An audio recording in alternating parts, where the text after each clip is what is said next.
carol concert on the island of Sodor. The town band plays, and lots of people come to sing carols round the Christmas tree. Afterwards, there's always a special treat for the children. And this year, the Fat Controller wants the party to be an extra special celebration. It was 2 days before the carol concert. The Fat Controller was very busy giving orders for everywhere to be scrubbed and polished, ready for the special night. The engines were all very excited. They had been helping with the preparations. Now Henry, Gordon and Thomas were waiting at the station for the Fat Controller to give them their final orders. "You all have jobs to do," said the Fat Controller. "Henry," he said importantly, "you are in charge of the cards, letters and parcels. Gordon, you will bring the mayor." The Fat Controller paused impressively. "And Thomas, you will have the most important job. I want you to fetch the Christmas tree. Duck will look after Annie and Clarabelle until you get back." Thomas beamed with pride. "Yes, sir," he said. "Will we be able to sing the carols too?" "We'll see," promised the Fat Controller. That night, the other engines sulked in their shed. "Why should Thomas go?" grumbled Henry. "He can't do anything a splendid green engine like me couldn't do." "Nor me," agreed Gordon. "Anyone would think he was special or something." But Thomas didn't care what they said. He had been picked for the most important job. "You're only jealous," he said, and he shut his eyes and went to sleep. Next morning, Thomas set off to fetch the Christmas tree. It would be nice to sing carols again, he sighed as he puffed along on his important mission to go down the line through Edward Station to pick up the tree. The Fat Controller had said that Thomas had to be back by tea time. Thomas picked up the tree safely and set off on the return journey. "I mustn't be late," he thought. The Fat Controller was relying on him.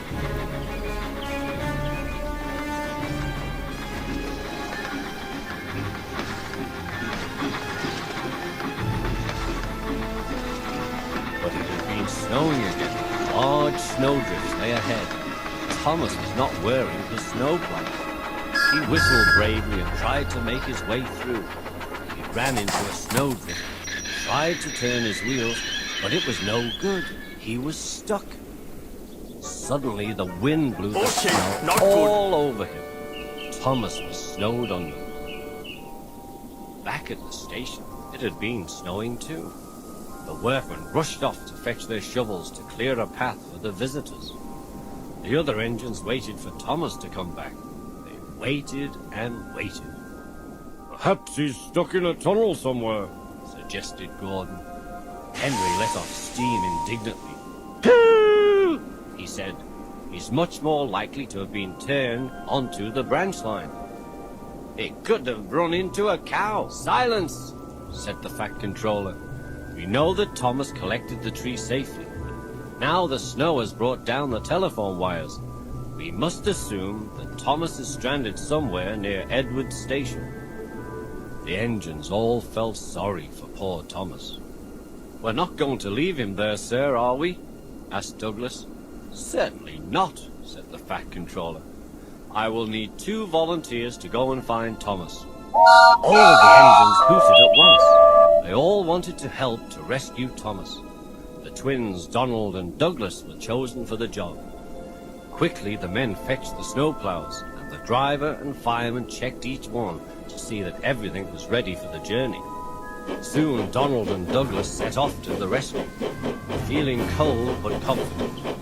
"Good luck," the other engines whistled as the twins left the yard. At the junction, they met Toby, Percy and Duck. "The Fat Controller has cancelled all trains until Thomas is found," said Duck, "so take care."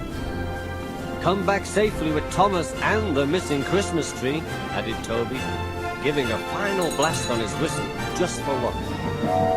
Donald and Douglas puffed bravely on. The snow was getting thicker now, they struggled through Edward's station. Donald wanted to stop for a rest, but Douglas wouldn't let him.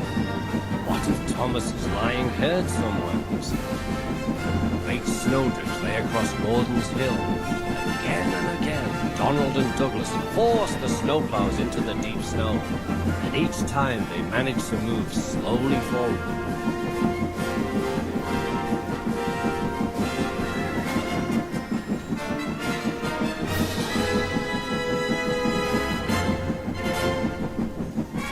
Then they drew back and paused for breath. "What's that?" hissed Douglas. "I can hear something." Very faintly, there came a muffled cry. "Probably the wind," insisted Donald.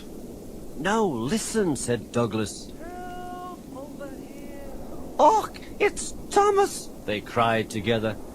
"Come on," said Douglas. "Let's get him out. He must be frozen to his frames in there." The men began to dig the snow away. Thomas's driver and fireman, who had taken shelter in a nearby cottage, came out to help too. It was not long before they had dug Thomas and the missing Christmas tree out of the snow. Thomas was pleased to see the twins, but he was feeling cold and miserable. The men coupled him up behind Donald and Douglas, and they all set off on their journey home.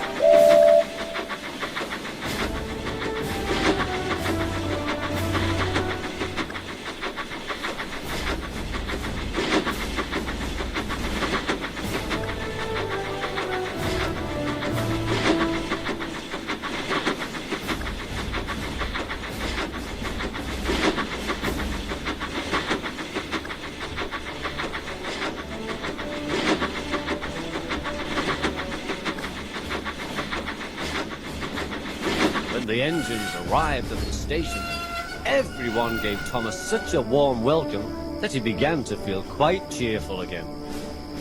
The Christmas tree was quickly unloaded, put into its tug, and decorated for the carol concert.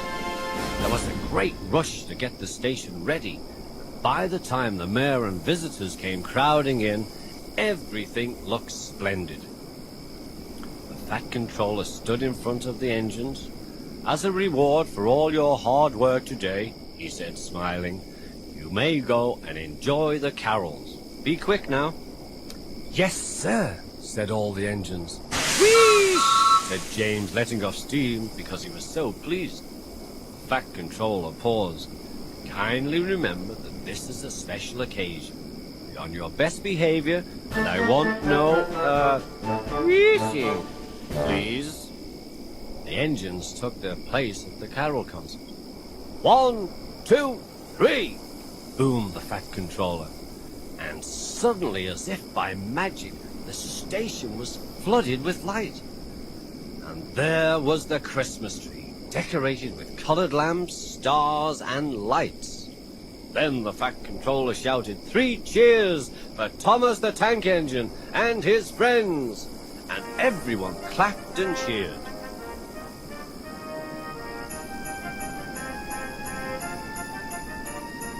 The engines were delighted.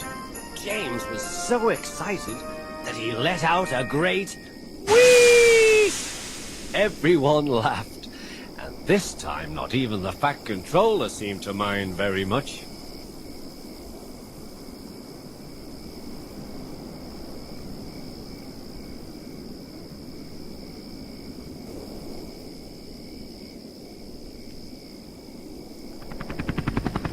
Suddenly there was a strange whirring noise.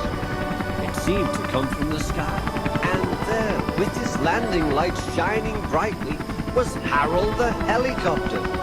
He came down gently in the snow, and out stepped a figure wearing a red cloak. Everyone cheered. It was Father Christmas. He handed out presents to all the children, and thanked the engines for rescuing Thomas and saving the missing Christmas tree. "Happy Christmas, Thomas, and to all your friends," he said. The carol party was a great success. Afterwards, Thomas and Percy went back to the shed together. "It's no fun getting stuck in the snow," whispered Thomas to Percy. "But it was worth it for the party. Happy Christmas, Percy. Happy Christmas, everyone.